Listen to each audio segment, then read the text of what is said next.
Alright guys, welcome back to the channel. Some big breaking news coming out for me this morning. If you're in England, it's probably coming out very late at night for you, but nonetheless, I think it is a big announcement. Look, some of you looking at just some of the comments that have come through aren't very pleased about it. Most of the comments relating to, yeah, it's good fight 5 years ago. Yeah, it's good, but it's 3 years too late, sort of thing. That's the general consensus. I still think there is a market for this fight. We're going to read the announcement first, and then we're going to talk about it. Massive breaking news. Sources have advised The Ring that a highly anticipated showdown between former heavyweight champions Tyson Fury and Anthony Joshua will headline a Riyadh season mega event in 2026. Before the collision happens, The Ring has also learnt that Fury and Joshua are slated to see action in separate fights as part of next year's Riyadh season. For me, I'm very excited because, yeah, I get it, it is late. I still really want to see it. I've always wanted to see it. I will continue to always want to see it.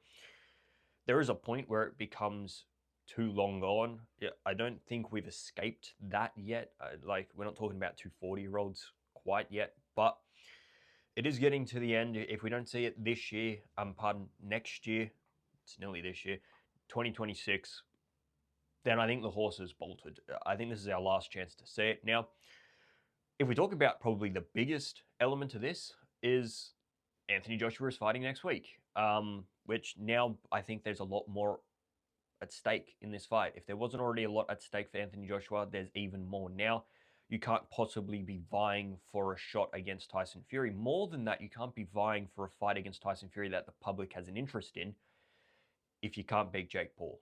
If you go into that fight off the back of a devastating loss to Daniel Dubois and then an even worse looking loss to Jake Paul, you can't then expect the public to get around you to buy tickets, to invest their time, their money, and their excitement into you when your recent performances have been less than impressive.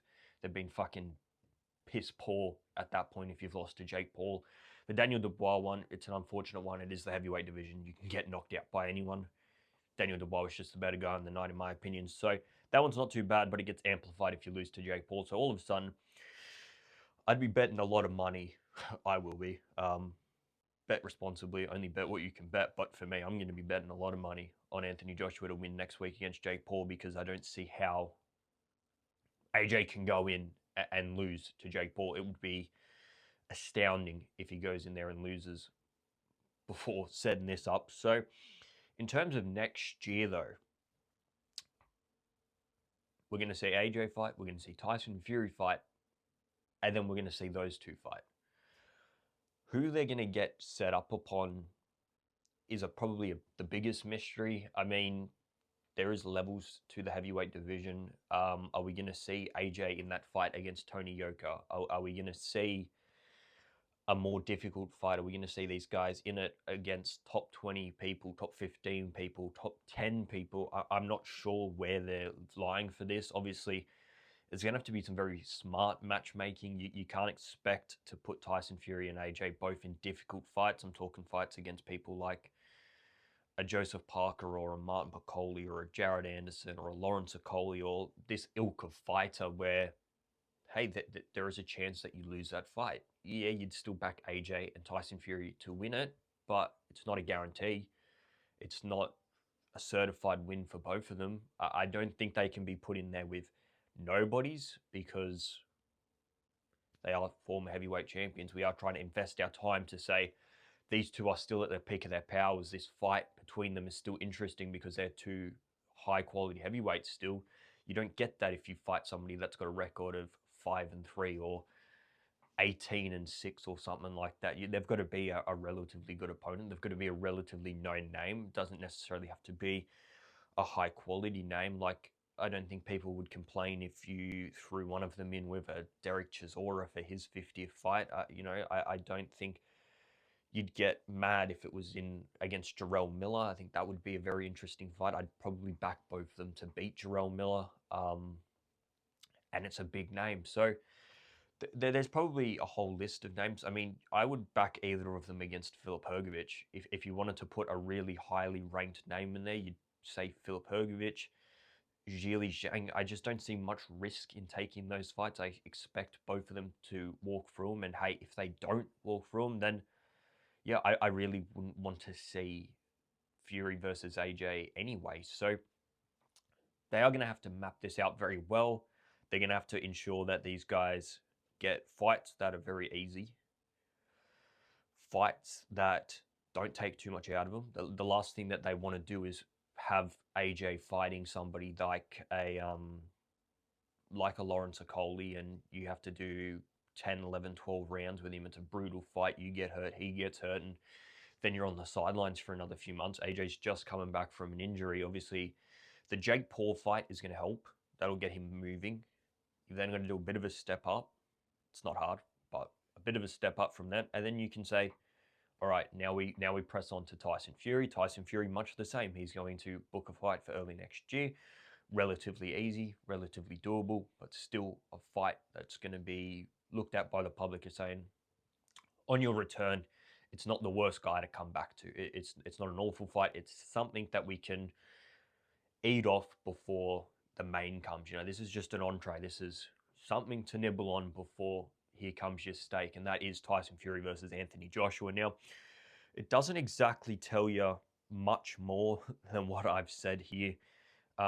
Whether they're going to be on the same card together, whether it's going to be on a ring card, whether it's going to be in Riyadh season, whether it's going to be in the UK, where they're going to headline these events. It would be devastating if they made Anthony Joshua versus Tyson Fury take place in Riyadh. It would be the fucking most ridiculous thing. This is going to be Tottenham, O2, Wembley. Those are the stadiums that I'm looking at and saying this has to go forth. The prelims to this, the fight that AJ will take, the fight that Tyson Fury can take, they can be put into Riyadh. I really don't fucking care. Nobody will fucking care. Because for me, although they're big names, depending on who they verse will depend on how saleable they are to headline an event. That these guys might be put on the undercard of two separate events. They might be put on the same card, although that'll just cause, I think, fucking chaos because both of them will argue about who gets to go at the top of the bill, who gets to go second if they're going second and third on the bill. So, yeah, I would expect these to be two separate events. I would expect them to be co-main events to something.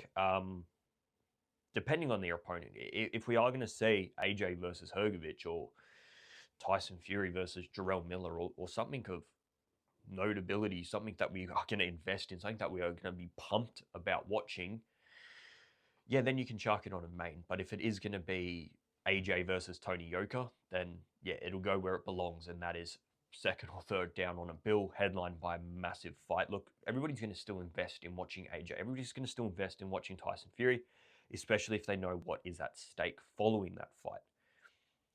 Saying that, it's not going to be enough investment to put them as a headliner if the opponent is shocking, and they're not going to be able to sell pay-per-views if the opponent is shocking. So for me, the smart thing to do would be saying, you know, can we get Tyson Fury on a card like Shakur Stevenson versus Teofimo Lopez on the undercard? Maybe not that one because that one is American, but,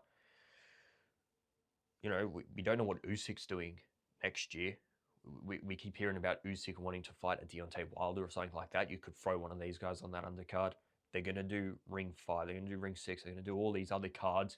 You could chuck them on there. At this point, looking into next year, there hasn't been a lot of events sort of roadmapped. I mean, we've got Shakur Stevenson versus Teofimo Lopez to take place in Madison Square Garden. We have Junto Nakatani and Naoya Inoue to be taking place in Tokyo.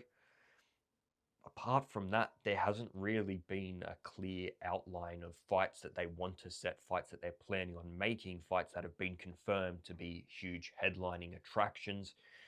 You know, there's nothing in heavyweight, there's nothing in cruiserweight. We've got Mbili versus Hamza Shiraz. Now, if that takes place in the UK or in Riyadh, you could back one of these guys to fight on the undercard of that. You know, co-main to Hamza Shiraz versus Mbili for the super middleweight belt.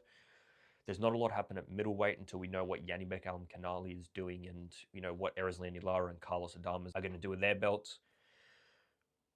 So, yeah, super welterweight, there's belts everywhere, but nobody's fighting each other. Welterweight, there's nothing going on at all. So where they plan on throwing this is a complete mystery. They might end up just doing a smaller stadium in the UK for both of these, doing it out a bit like what they did for Fabio Wardley versus Justice Hooney, that type of arena, small enough that you get 20, 30,000 people in, not too big. You put a great card behind it of English stars and sell it that way, but you're going to have to do two events. Like I said, I don't think they can put these two on the same card. Anyway, let us know what you guys think in the comments below about this fight. Are you interested? Are you just so over hearing it? Do you not care until these two set foot in the ring and actually throw some hands? For me, I can see that. Look, when these two get in the ring, I think everybody will be very, very excited, but we've heard it all before that this fight's going to happen, and we've not seen it yet. So I can understand the hesitation and the just people being over it, to be honest. People just sick of hearing it. Let us know in the comments below. Subscribe to the channel. I'm out here, guys. See ya.